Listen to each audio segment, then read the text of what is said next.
Hello there, ladies and gentlemen, and welcome to another episode of CookieCast. Today on CookieCast, it's the football podcast. We don't quite have our full complement of hosts and all the people that do the football podcast, but we're all there in spirit. I'm sure you'll see what we mean as we get kicked off, especially if you watch it on YouTube. If you are watching on YouTube, you can subscribe, like, share and comment. But don't you worry, audio listeners, we haven't forgotten about you. You can also subscribe wherever you're getting your podcasts. And it's awesome when you do. Anyway, let's get this one kicked off. That's right, it's CookieCast, the football podcast.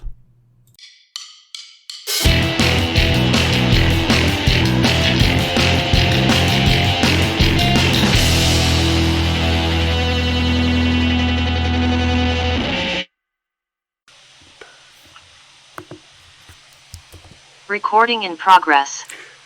Started recording the audio while I was still talking, so audio listeners will hear the end of the conversation where I'm like, let's get cracking, let's do it.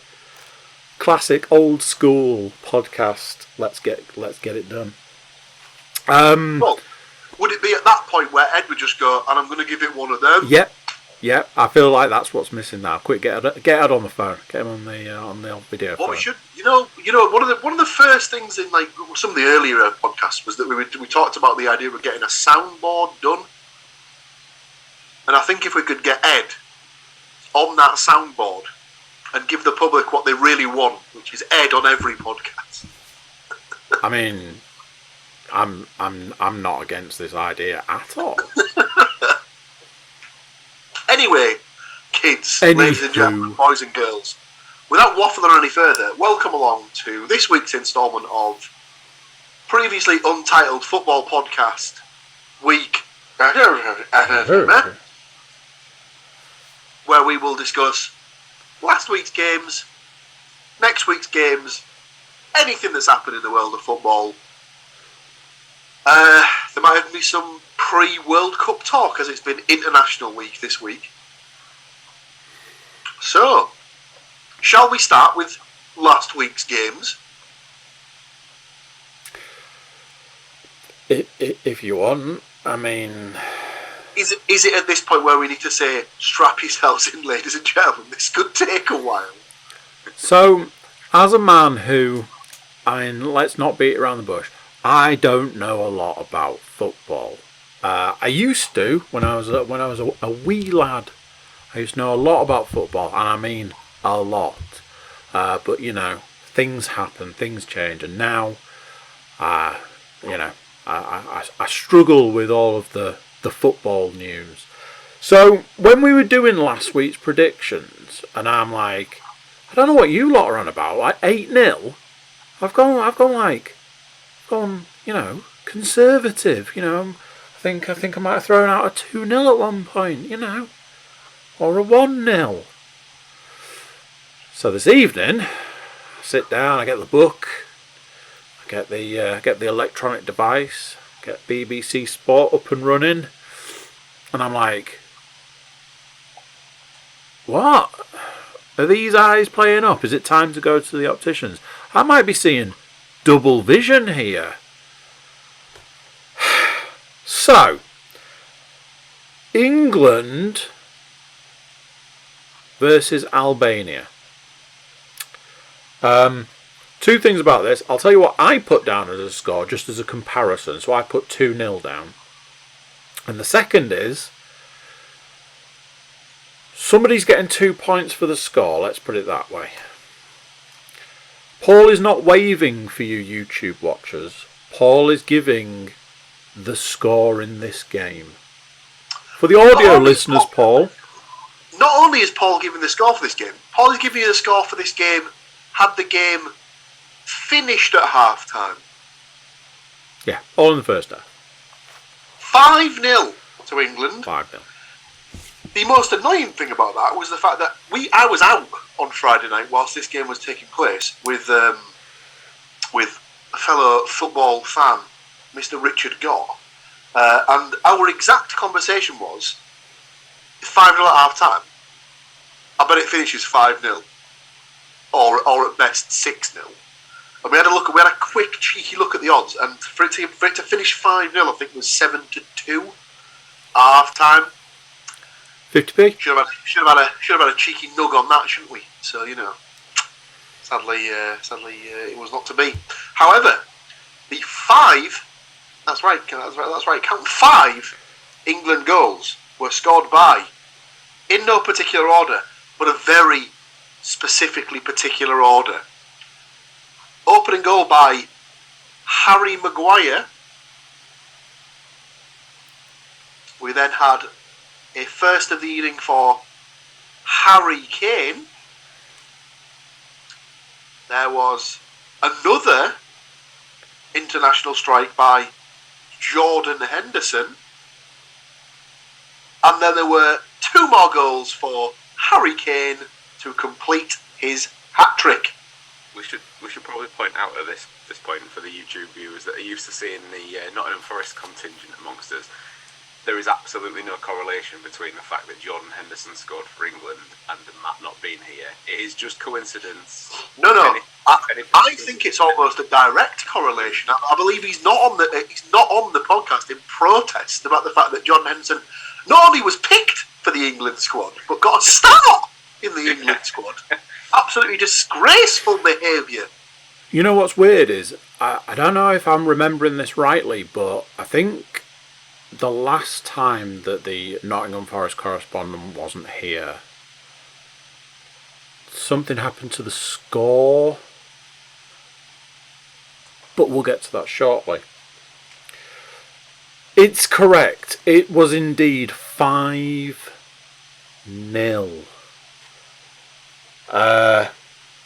So, we know that this man right here, I'm like, 2-0, stop being silly. That's right. I did get a point for 2-0. I also got a point because I was savvy enough to get Harry Kane's name on the list. But I wasn't the only person, and because Harry Kane scored a lot of goals, Paul, point for the score, and 2 points for putting Harry Kane's name down twice. Stuart, point for the score. You also put Harry Kane's name there, so point for that. But there's one man who is not here to rejoice in the fact that not only did he put down a prediction of 5-0, getting 2 points, he got 2 points for putting Kane down twice, and then there's this Henderson guy. This Henderson guy that I believe also scored, so that's another point. Yes, that's right, ladies and gentlemen. 5 points. He got as many points as England got goals. There you go, that's how it works. He was trying to line up his points with the score. He said he's savvy. He's savvy as that kid. He's been out celebrating since Friday night, that's why, again. Tied a few on, and he's incorporated the 5-day hangover rule or something like that. So, if you thought England versus Albania was a goal fest, you're like, San Marino versus England, it's going to be a bloodbath. It's going to be an absolute bloodbath. It's going to be, let's go crazy. Let's put down 8-0. That'll do it. Or 7 or 6 or 1. Or, a score like that. Oh, there's a 0 missing. That's what's wrong. Yeah. There we go, you see. What you don't do is you don't put 10-0 down, because that's a silly thing to do, isn't it? What was the score in this game? I did the first game, so I'll let Stu drop the hammer on this one. Well, San Marino definitely got no goals. England absolutely got 10. hit double figures for the first time in a competitive game, which is absolutely not competitive at all. They might as well have not bothered.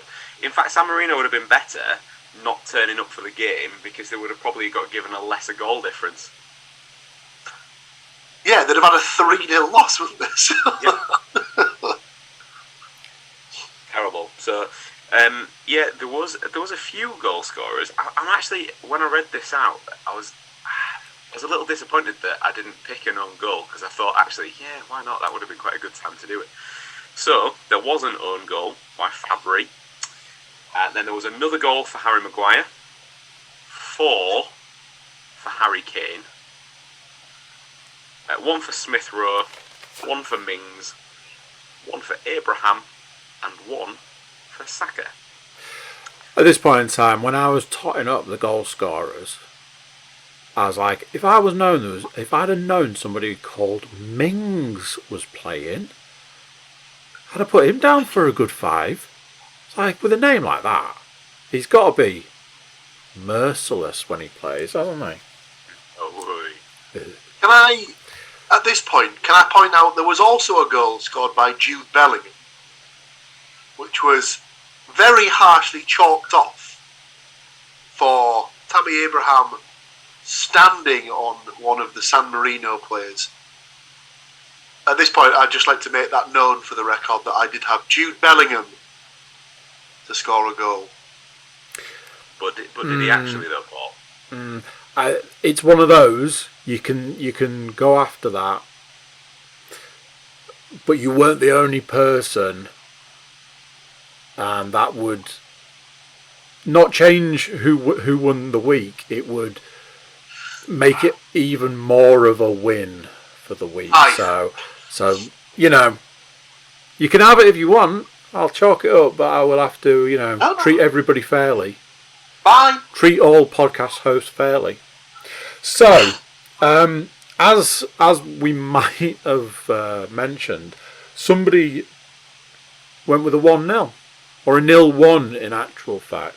But I had the foresight to put down Saka to score that one goal. So 2 points. I'm happy. I got 2 points per game. 4 points for the week. Big wins all over here. It's better than nothing. Now, we all like to do the in no particular order joke. But in a very specific order, which weirdly is actually in order on the book.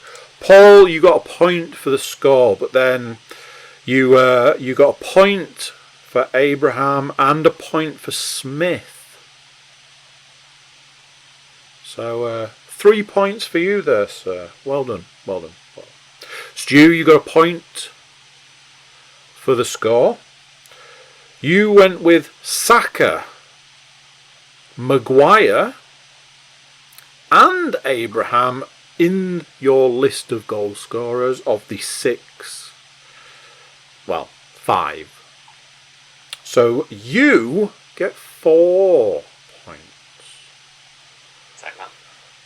We know how many I got. I got 2. There's this guy, and although he's not here right now, he got a point for the score. He was the closest out of all of us with his 8 goals. He picked Saka and he picked Smith as 2 of his goal scorers. So that's 3 points. So not the highest out of that game, but obviously when you add that to his 5 other points for the week, Paul and Stuart tied with 6 points apiece. I am dead last, as you'd expect, with 4 points, but romping his way to victory for the week. Give it up, ladies and gentlemen, for Matthew Moore with a clear victory of 8 points for the week. Matt, well done to you, sir. Check is absolutely in the mail. It's just going to somebody else's address for the gas. So there we go. Now then, what do you want to do? How do you want to do it? What do you want to tackle next? I suppose we could do the this week in football section now, because that sort of ties in with that, and then we'll go through the predictions for next week to sort of finish us off, so to speak. If you've got football news to talk, we can talk. What I will say is, although Matt is not here right now, he has sent predictions. So if you see me head down, I'm just updating the book. What I will say is I've done half of the week so far, and I'd already put my predictions in. I want that known. I'd already written mine down. There's no copying. Look. There's no copying.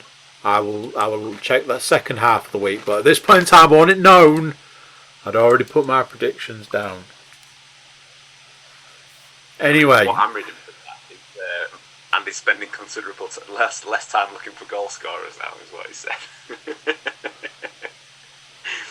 Oh, it's all right. First game of the second half of the week. It's all right. We're good. So this week in football.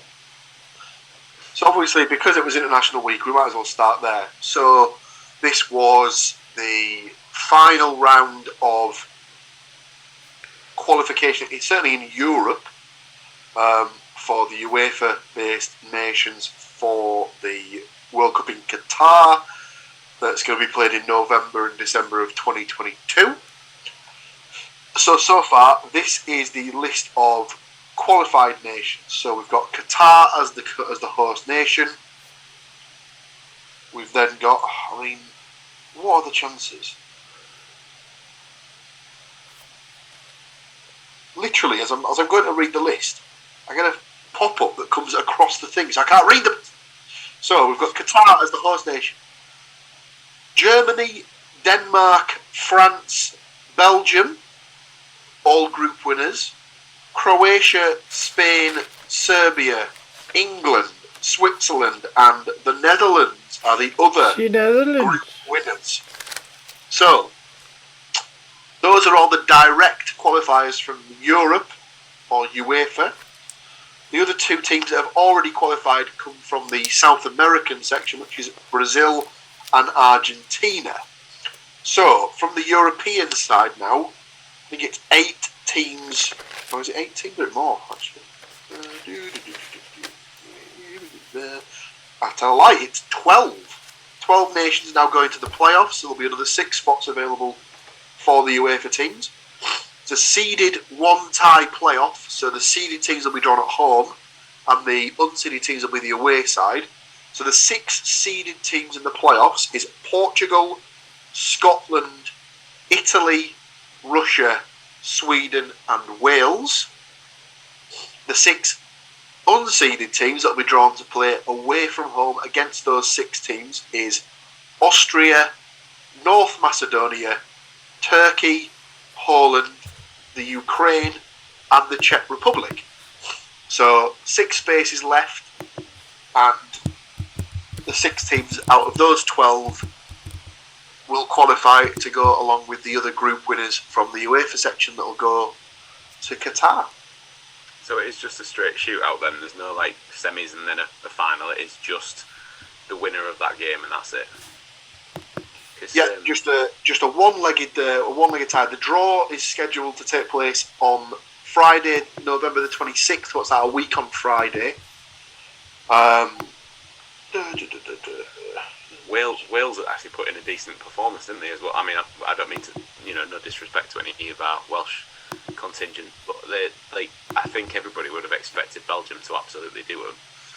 And the game was played out in Cardiff and managed a 1-1 draw. Whoa! Go on. I tell a lie.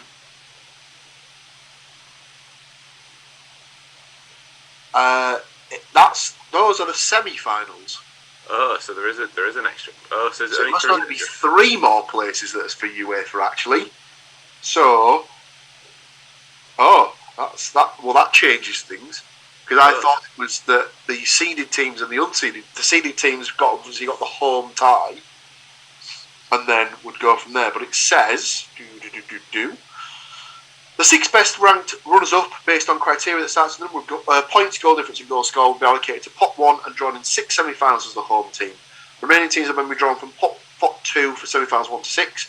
There will be 3 playoff paths, with each providing a World Cup finalist. Semi-finals 1 and 2 is path A. Semi-finals 3 and 4 is path B. Semi-finals 5 and 6 is path C. To determine which semi-final winner will play at home in the final, an additional draw will be held for each path.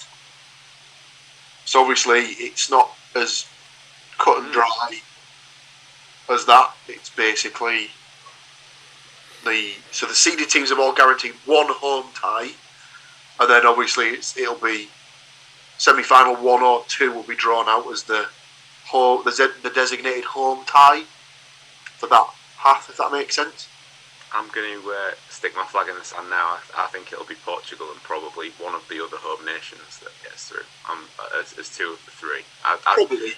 So let's say all 6 of the seeded teams go through. So Portugal, Scotland, Italy, Russia, Sweden and Wales. You'd say that Portugal and Italy are pretty much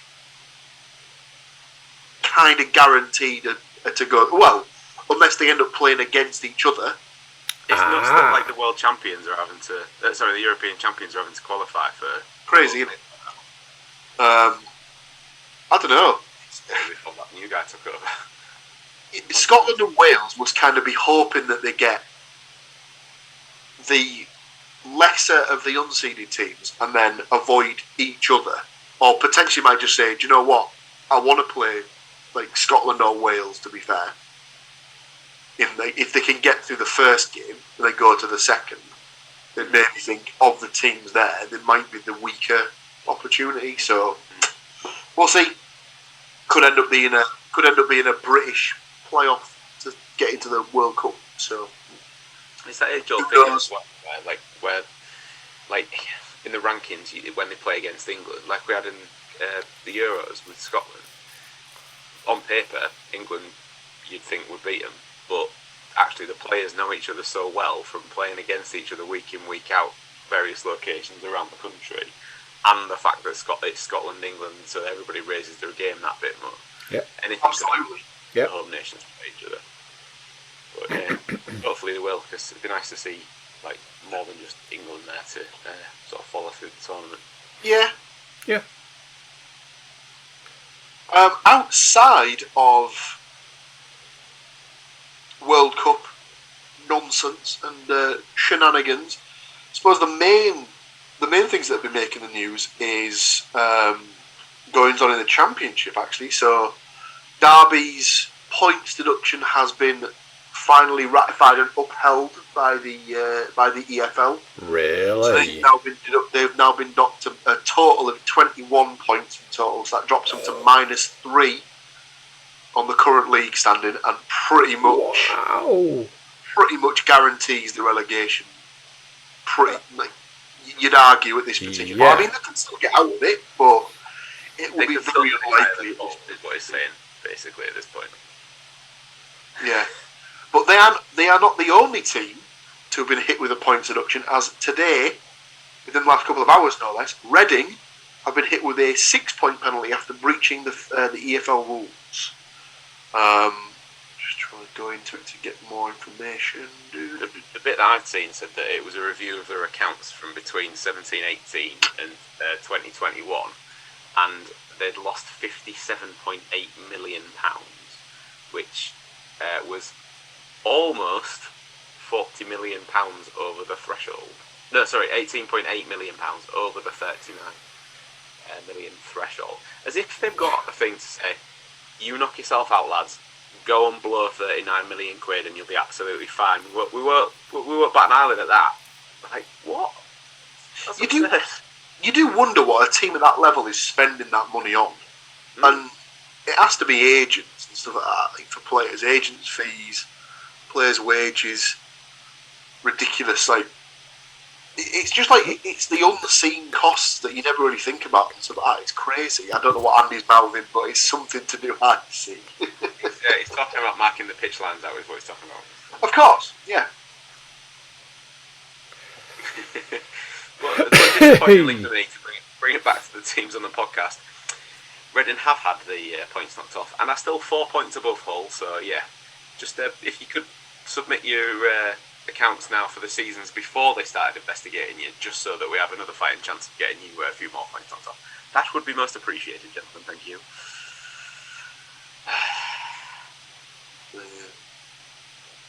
Anything else newsworthy? Yeah. Speaking of teams down at the bottom end of the table, Barnsley have appointed a new manager, a gentleman by the name of Poya Asbaghi. He's gone in as head coach, not manager. Previously managed Gothenburg to a cup win in Sweden, having now replaced Marcus Schopp, who got, was it beginning of November, I think he got fired. But the role he did hold most recently before coming in was the Sweden under-21 boss. So it's a bit of a strange one, that. Like, they must have had, I think when the last guy was appointed, I'd read that they'd both interviewed for the job, so they just kind of kept tabs on him until it went wrong this time round. And they brought him in pretty swiftly, but I don't know. Swedish under-21 boss to potentially League One next season. Like, I don't know. I don't know if I'd have taken that, but I'd like to wish him good luck. But that's clearly for next season, when hopefully they've gone down and we've stood up. And I'll keep banging that drum all podcast. Couple of other new bosses. I don't know if it had been announced in time when we covered it last week, but so Norwich and Aston Villa had both sacked their managers. They both now have a new man in place. One is basically a swap of sorts. So Dean Smith was the manager at Aston Villa that was sacked. He has now taken up the reins at Norwich. So he's the new Norwich manager. And the new manager in at Villa Park is friend of the podcast, Steven Gerrard. Now, at one point, there was a rumour that Frank Lampard was the man in the frame to get the Norwich job, which would have obviously sparked the Gerrard versus Lampard debate all over again, which would have been lovely for us to follow, but sadly that's not the case. So, yeah, 2 new managers in the Premiership. The only other thing that I've got is a bit like, it's not really nice news, unfortunately. It's about a player who plays for Manchester City called Benjamin Mendy. Just at the start of the season, after a couple of games, it came out that he'd been charged of sexual assault and rape by a number of women, and this week he's had 2 more counts of rape accused against him, which now brings the total to 6 allegations. 6 allegations of rape and 1 of sexual assault, after initially being charged with 5 offences in August. So it's obviously, you don't want to sort of jump to any conclusions until someone's proven guilty and stuff, but it's not looking good for Mr. Mendy. Obviously, he's not been a very sensible boy when it would appear in his off the field antics. So I'll have to keep an eye on that one and see what happens with that. But I would hazard a guess as to say that his playing days may be well behind him. Oh dear. Any other news? That's me out this week. Okay. Well, as we have come off the back of an international break, we dive straight back into lots and lots and lots of football. 6 games to predict, but before we do that, we're going to take a teensy weensy little break so that you lovely people can find out what fantastic products we're selling this week. Obviously, do buy those products. It pays for me to not sit in this. That's one of them. It pays for me to not sit in the bunker for yet another week and actually get the podcast studio built at some point. But for right now, we'll be back in a minute. Don't go change him.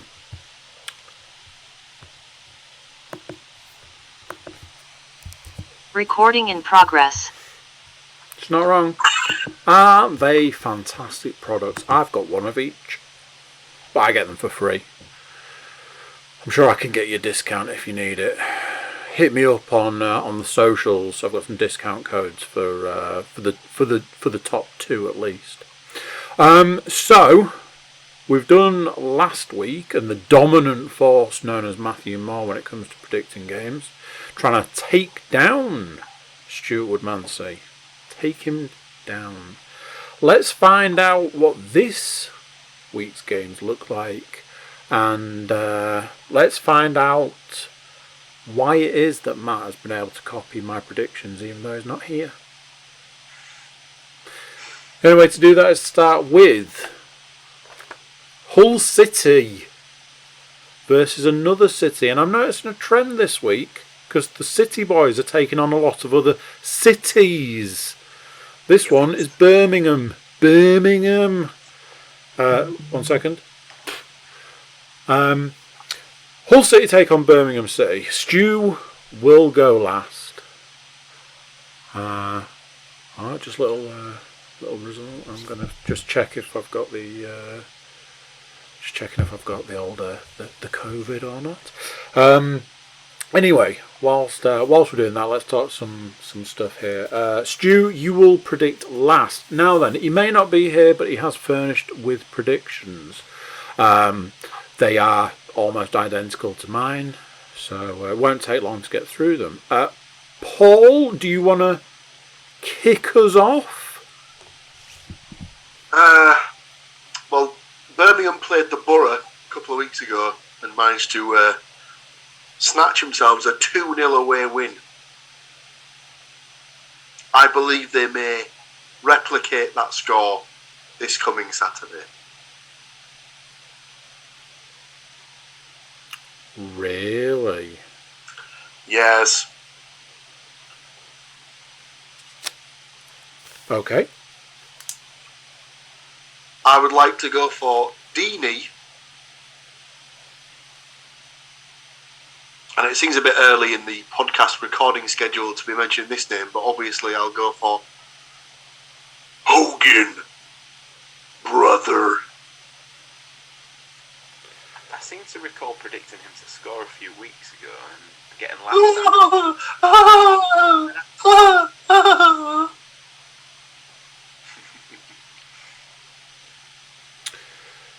You say that, Stu,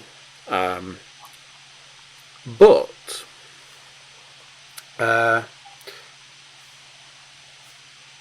myself and Matt have gone with this prediction.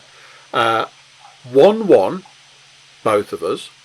For Hull City, Lewis Potter to score, for both of us. And then Matt's gone with Deeney.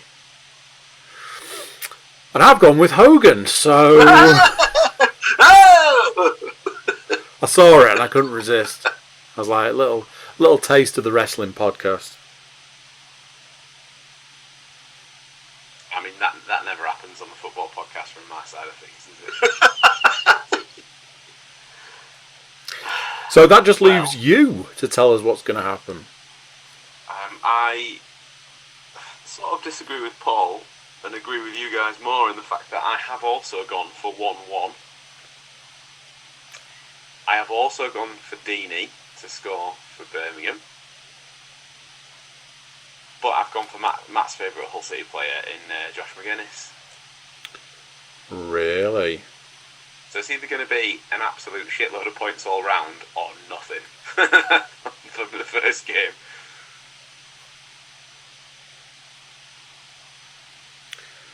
You say that it's his favourite player, but is it?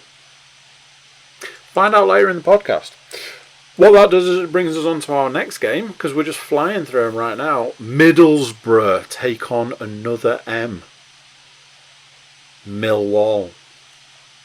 Paul, you will pick last, and let's do it completely the other way around. Matt has gone with a Desmond, He's gone Coburn and Sparrow for the Borough, and Afobe and Smith for Millwall. I got more faith in the Borough. Oh no. So, Sparrow was injured on international duty.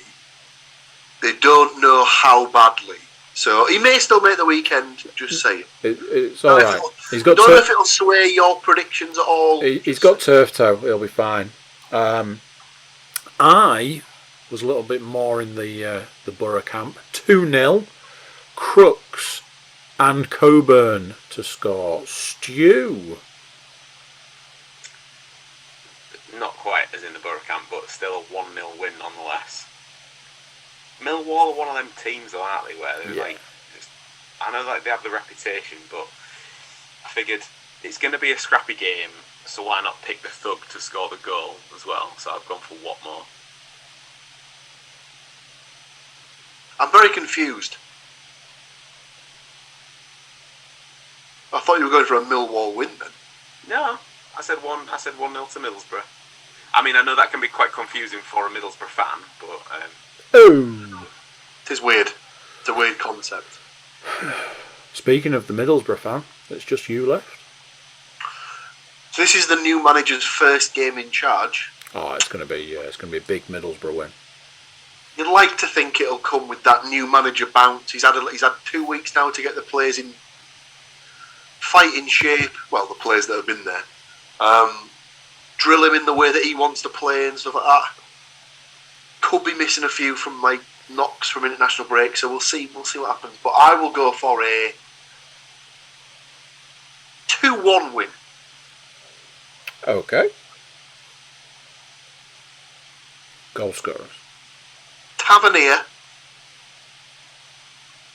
Stu is convinced he's never scoring ever again.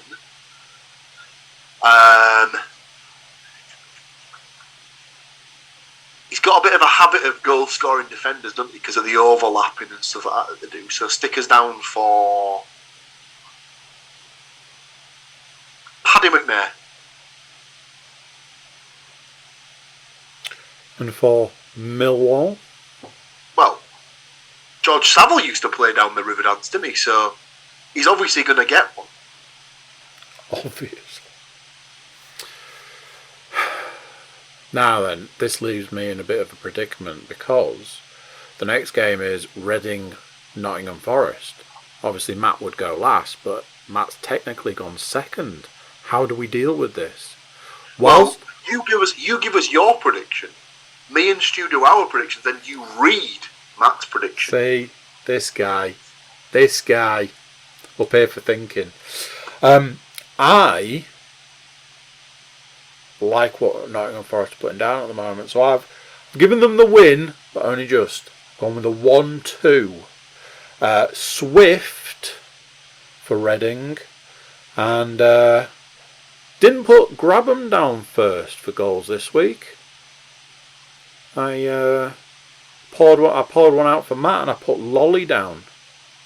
There you go. Obviously, I put Grabham down second because he's got to work towards them 60 goals for the season. Paul. It's Reading, you say? Oh yes, sir. Oh well, they've come off the back of a 6-point deduction, haven't they? So they'll be feeling aggrieved. But they'll have to leave it until their next game to try and get some sympathy people, because this is going to be a 2-0 Forest win. Love it. Scorers. Grab and brace, obviously. Obviously. Work towards those 60. Exactly. Stu. Well, not to buck the trend, I have also picked a Forest win. However, I've also picked a 1-2. So, I've gone for Puskas for Reading. And, of course, you might as well already start writing Grabban because we've all picked him so far. And I have gone for Master Yates for the second goal. That's not his name. The Nottingham Forest fan not as hopeful as the rest of us. He's gone again in on a Desmond. Swift and what I believe is Aziz. Maybe? No? Yeah, maybe? No? No surprises. Graban. And everybody's favourite word to say, Zinkernagel. So, that's the first half of the week in the bag. Brings us swiftly on to second half of the week. Middlesbrough's our first game, and they go up against the PNE. Preston North End Bosch. In keeping with the way it's been going, I put a score down. Matt sent a prediction. So, in light of what Paul said about Sporar, it's a good thing that I put Middlesbrough 1-0 with Sporar to score. Yeah? Well, if he misses Saturday, that just means he's even fitter for Tuesday. I mean, it's nailed on, isn't it? Matt is like, I can't make it look like I've copied all of his predictions. So 2-0, Crooks and McNair. So Stu, why don't you tell us what you think? Also 2-0 to Middlesbrough. And I've gone for Piero and Coburn.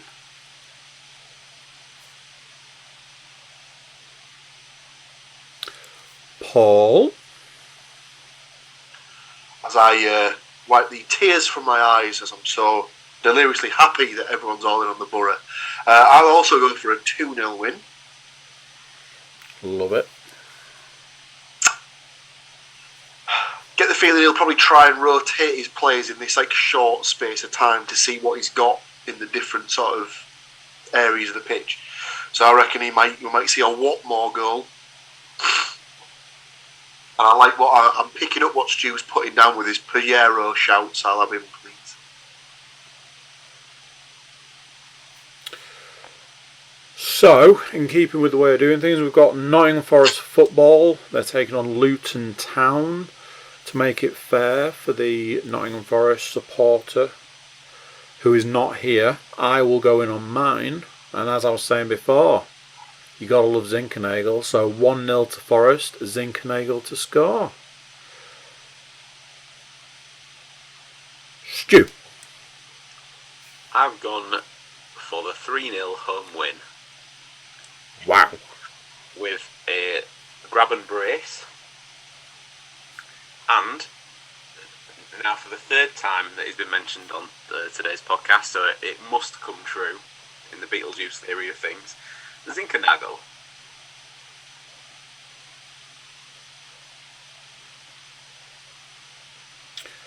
Okay, Paul. 1-1 draw, please. Okay.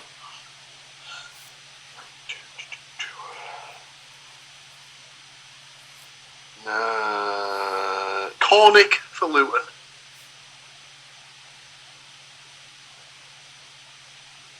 Johnson for Forest. Johnson. Okay, no surprises. You know, I am going to have to check the bunker for hidden cameras because Matt's absolutely gone 1-0. He did manage to stumble his way to finding a different goal scorer to mine with McKenna.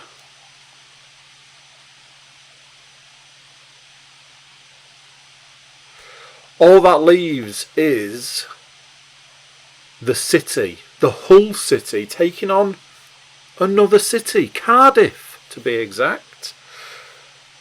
I've predicted, Matt's predicted. Stuart, you will go last. So, Paul, why don't you kick us off? Get us started. Yeah, start me off. What?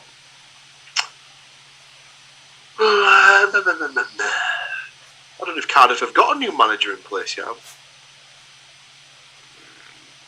I mean, they're playing Hull. Is that really important? Like, could be vitally important, Stu.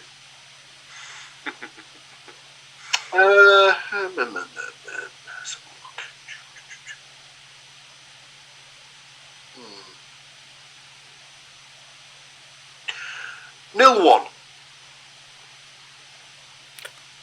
I like it.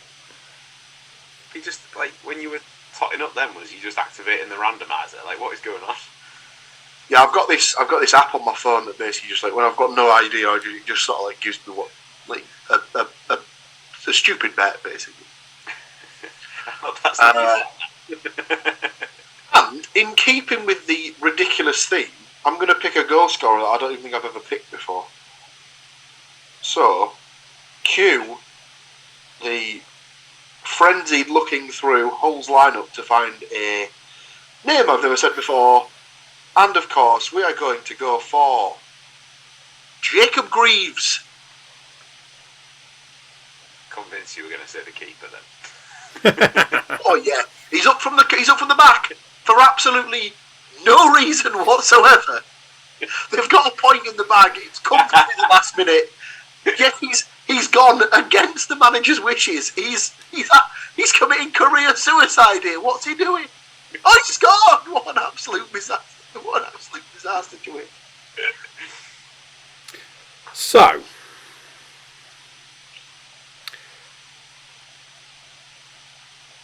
I mean, you know, Matt's gone with a 1-1. Moore, wonder how he came up with that one. And McGuinness. I've gone with a 1-2 with Moore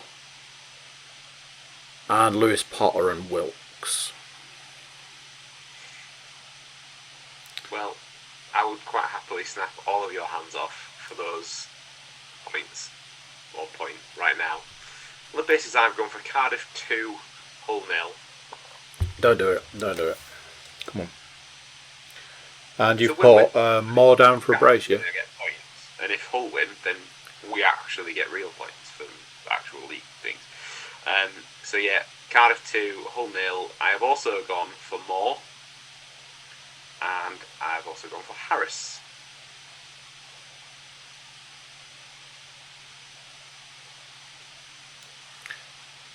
That's it. So it's done. 6 games predicted. 6 games in the book. 6 games in the bag. How many more times can I say 6 games? Let's find out. We've done the news. We've got that out of the way early. We've done the predictions. It can only mean that all that's left here is any other business. There's business. Yes. Go. So, whilst it was International Week, it was still ongoing games in Leagues 1 and 2 for those who weren't affected by the international call-ups. One of those teams is obviously Hartlepool United. They played on Friday against Newport County at the same time that England were slipping 5 past Andorra. No, was it Andorra? Was it Andorra on Friday? No, Albania. Albania, sorry. And sadly, it was Pools' first home loss in nearly a year. It was a 93rd minute winner as well from Newport, which was very annoying. However, they followed that up with an FA Cup replay on Tuesday evening, where they went to Wickham, who were in League 1. Obviously, Hartlepool were in League 2. And they managed to come away with a 1-0 win to progress to the second round of the FA Cup.